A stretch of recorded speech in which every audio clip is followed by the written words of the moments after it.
이런 부분은 어떻습니까? 텐트를 친다고 치면 텐트를 누가 치느냐에 따라서도 다른 여기에 들어올 사람들이 영향을 받겠죠. 그럴 수 있죠. 예. 그래서 이제 홍준표 후보가 이제 이준석 후보의 단일화를 자신하는 이유도 본인이 후보가 돼서 빅텐트를 제안했을 때 이준석 후보가 수용할 가능성이 있다 이렇게 예. 보는 것 같아요. 근데 저는 그게 뭐 친소 관계보다 더 중요한 게 그렇게 해서 이길 수 있느냐가 중요할 것 같아요. 근데 그렇게 해도 지는 결과라면 이준석 후보로서는 굳이 그런 선택을 할 이유가 그렇겠죠. 없습니다. 예. 그리고 이번 대선이 끝나고 나면 국민의힘이 어떻게 보면은 뭐 4분 5일 될 가능성도 있는데 그때 어쨌든 보수의 중심을 내가 가져가겠다 이런 판단을 할 수도 있을 것 같거든요. 예. 홍 후보는 본인이 후보니까 네. 자신이 본선 후보가 된다고 생각하고 당선되기 위해서는 이준석 의원과의 단일화가 필수적이다. 이런 후보라고 더 생각하고. 절박함이 있겠죠. 그리고 두 사람의 관계가 나쁜 관계가 아닙니다. 뜻밖의 케미가 있었는데 그래요? 지난해 대선 총선 끝난 다음에 이준석 후보가 예상을 깨고 현역 의원이 됐잖아요. 예. 당시에 홍준표 대구시장이 괜찮은 정치인이다.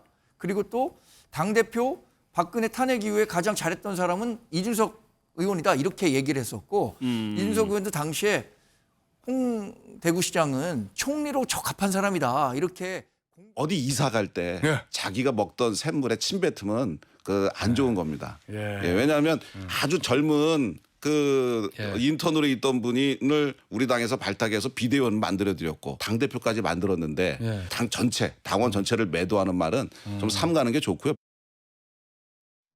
먼저 박 의원님, 이양수 의원은 사무총장입니다. 당에서 지도부고. 근데 공개적으로 좀 이준석 의원에게 굉장히 쓴소리를 했어요.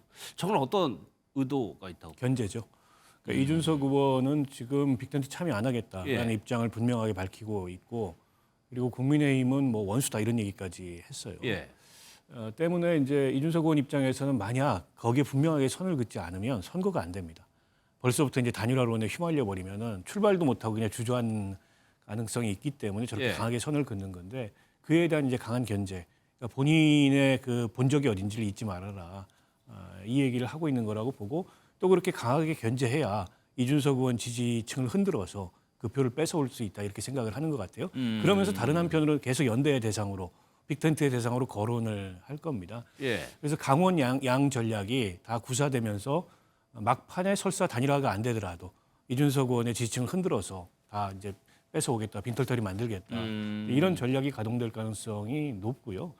근데 이제 빅텐트가 실제 실현 가능성도 좀 모호한데다가 예. 지금 그 얘기에 휘둘리기 시작하면 이준석 의원은 제가 앞서도 말씀드렸지만 선거 캠페인이 안 됩니다. 이준석 의원은 네, 때문에 강하게 선을 그을 수밖에 없고 하더라도 그렇죠. 예. 막판에 가서 그게 얼마나 이제 가능성이 있는 그런 전략인지를 판단한 뒤에 합류해도 늦지 않기 때문에 그런 얘기에 전혀 부안해동할 이유가 현재로서는 없는 거죠. 예.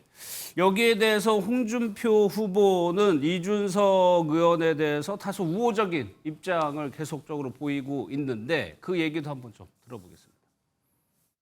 경선 후보진 모두가 함께하는 원팀을 주도하고 빅텐트 결성해서 반드시 이기도록 하겠습니다. 반 이재명 전선의 모든 세력과 정치 연대를 통해 통합 정치 세력으로 키워 나가도록 하겠습니다. 전화 왔습니다. 빨리 경선을 끝내라. 이 대표가 그런 이야기를 합니다. 아마 빅텐트를 치려면 가장 중요한 사람이 이준석 대표가 아닐까 하는 그런 생각합니다. 홍준표 후보는 빅텐트를 치려면 가장 중요한 사람이 이준석 의원이라고 콕 찍었습니다. 죽어야 해결이 된다. 이거 이준석 의원이 국민의힘을 상대로 얘기를 한 거고 빅텐트의 중요한 인물이다. 방금 보신 것처럼 홍 후보가 언급한 인물. 아까 박 의원이 분석하셨을 때 이 경선 과정에서 자꾸 빅텐트 얘기하면 경선 과정이 흥행도 그렇고 힘이 빠질 수가 있음에도 불구하고 홍 후보는 지금 언급을 하고 있단 말이에요. 홍 후보는 본인이 후보니까 네. 자신이 본선 후보가 된다고 생각하고 당선되기 위해서는 이준석 의원과의 단일화가 필수적이다. 이런 후보라고 더 생각하고. 절박함이 있겠죠. 그리고 두 사람의 관계가 나쁜 관계가 아닙니다. 뜻밖의 케미가 있었는데 그래요? 지난해 대선 총선 끝난 다음에 이준석 후보가 예상을 깨고 현역 의원이 됐잖아요. 예. 당시에 홍준표 대구시장이 괜찮은 정치인이다. 그리고 또 당대표 박근혜 탄핵 이후에 가장 잘했던 사람은 이준석 의원이다 이렇게 얘기를 했었고 이준석 의원도 당시에 홍 대구시장은 총리로 적합한 사람이다 이렇게 공공연하게 추천을 할 정도로 두 사람 간의 관계는 상당히 우호적이에요. 정치권에서 뭐 굳이 얘기를 하자면 오세훈 시장과 이준석 후보가 굉장히 가깝고요. 또 이준석 후보와 홍준표 후보와도 관계가 괜찮은 사이이기 때문에 예. 본인은 홍준표 후보는 본인이 후보가 될 거니까 예. 본인을 도와서 대통령이 당선될 수 있도록 좀 도와달라라는 메시지를 이준석 후보에게 나를 도와줘라. 네, 던지고 있다 이렇게 평가합니다 저는. 근데 박 의원님, 홍 후보가 한덕수 대행과의 빅텐트에 대해서 언급하는 것 자체를 되게 꺼려하지만 이준석 의원에 대해서는 먼저 저렇게 적극적으로 얘기를 하고 있단 말이에요. 그 차이는 뭐라고 봐야 될까요? 이제 한덕수 후보의 지지율이 좀 오르고 예. 이제 보수 진영의 후보들 중에 적합도가 제일 높게 최근에 나오지 않습니까? 자칫하면 흡수된다. 이 경계심이 있는 거죠. 근데 이제 이준석 의원에 대해서는 흡수할 수 있다. 그리고 본인하고 굉장히 가까운 사이이기 때문에 더더욱 본인이 후보가 됐을 때 이준석까지 포함하는 빅텐트가 가능하다. 이 점을 좀 부각시키려고 할 거예요. 예. 근데 저는 이제 공당이 후보를 만약 선출해 놨는데 지금 무소속일 수밖에 없는 한덕수 후보하고 단일화를 추진해서 한덕수 후보한테 후보 자리를 내주는 상황이 온다. 그러면 국민의힘이라는 정당은 사실 간판을 내리는 것이나 다름없습니다. 근데 이제 정당으로서 그런 선택을 받아들이기가 쉽지가 않아요. 때문에도 저는 이 한덕수 후보의 출마 가능성, 또 한덕수 후보의 단일화 가능성이 그렇게 높지 않다고 봅니다. 예. 만약 국민의힘에서 뭐 홍준표 후보나 한동훈 후보가 이제 한덕수 후보에 대해서 좀 강경한 분들이 후보가 돼가지고 단일화 없다 한덕수 후보하고 이렇게 선 긋는 순간에 한덕수 후보는 출항도 못하고 사실 주저앉을 가능성이 높거든요. 그분도 그런 점을 모르지 않을 거여서 예. 최종적으로는 저는 출마하지 않을 가능성이 아직도 더 높다 이렇게 봅니다. 아, 그렇게 보세요? 네. 저도 그렇게 보는데요. 정광재 대변인데요? 저도 한덕수 권한대행의 출마 가능성 굉장히 낮게 봅니다. 예. 같은 논리인데요. 권한대행이 출마를 하려면 그만한 명분을 쌓아야 되는데 권한대행의 자리를 박차고 나와서 현실 정치에 뛰어들어서 대선 후보로 뛰어들 정도의 명분이 예. 부족하다고 저는 판단하고 또 하나는 본인이 대통령 후보로 나서서 정말 당선 가능성이 있다면 어떤 그 위험이라도 무릅쓰고 나와서 그 대선 후보로 뛸 텐데 예. 지금에 나오는 여론조사 정도의 지지율 가지고 본인이 승산 없는 게임에 많은 자신이 그동안 이루었던 50년 넘는 공직자로서의 뭐 자산 이런 것까지 다 판에 걸고 대선 마무리를 후보로 나올 그렇게 수 할수 있을까? 없다. 그것도 뭐 의문시되고요. 예. 또 하나는 우리 당의 후보가 한 명으로 정해지는 순간 여론은 급변할 거라고 예상해 봅니다. 지금은 비록 우리 당이 여러 후보들로 구성돼 있기 때문에 1대1 경쟁이나 이런 부분에서 좀 낮게 나오는 측면이 있지만 우리 당의 후보가 확정되는 순간 예. 지금과는 완전히 다른 여론 국면이 펼쳐질 것으로 예상하기 때문에 저도 한덕수 권한대행의 출마 가능성은 같은 이유로 굉장히 낮게 보고 있습니다. 알겠습니다. 뭐 이 빅텐트가 치는 사람 있고 그 밑으로 또 와야 되는 사람 있죠. 이준석 의원도 그 당사자 중 하나인데 이준석 의원의 생각도 좀 궁금하죠. 어떻게 보고 있는지 한번 들어보겠습니다. 저는 제 지역구까지 떠나게 만들고 당도 떠나게 만들었던 사람들이 이렇게 표현하는 것 자체가 2차 가해 아니면은 그 이상의 모욕 주기가 다 시작되고 있는 거거든요. 이재명 대표를 막겠다고 무슨 양자 구도로 빅텐트 쳐서 하겠다. 이게 필패일 수밖에 없고 저는 오히려 3자 구도에서 가능성이 있다 이렇게 봅니다. 국민의힘이 보수의 다가 아니거든요. 그렇기 때문에 개혁신당이 주도하는 그런 분위기에서는 또 찍을 수 있다라는 분이 상당수 있을 거로 예측합니다. 뭐 들으셨던 대로 이준석 의원은 3자 구도 계속 강조하고 있는데 뭐 정치를 좀 아시는 분들은 당연히 지금 상황에서는 저렇게 말할 수밖에 없는 상황인데 이런 부분은 어떻습니까? 텐트를 친다고 치면 텐트를 누가 치느냐에 따라서도 다른 여기 들어올 사람들이 영향을 받겠죠. 그럴 수 있죠. 예. 그래서 이제 홍준표 후보가 이제 이준석 그 후보의 단일화를 자신하는 이유도 본인이 후보가 돼서 빅텐트를 제안했을 때 이준석 후보가 수용할 가능성이 있다 이렇게 예. 보는 것 같아요. 근데 저는 그게 뭐 친소 관계보다 더 중요한 게 그렇게 해서 이길 수 있느냐가 중요할 것 같아요. 근데 그렇게 해도 지는 결과라면 이준석 후보로서는 굳이 그런 선택을 할 이유가 그렇겠죠. 없습니다. 예. 그리고 이번 대선이 끝나고 나면 국민의힘이 어떻게 보면은 뭐 4분 5열 될 가능성도 있는데 그때 어쨌든 보수의 중심을 내가 가져가겠다. 이런 판단을 할 수도 있을 것 같거든요. 예.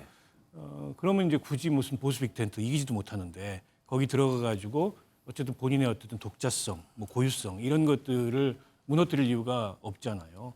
그러니까 뭐 3%를 득표하든 5%를 득표하든 본인이 어쨌든 보수 진영 내에서 뭔가 이 포스트, 차기가 있으니까. 이런 어떤 그 이미지를 굳혀가는데도 독자 완주하는 게 지금으로 그냥 중간에 어정쩡하게 접는 것보다 더 낫다. 이런 예. 판단을 할 가능성이 높죠.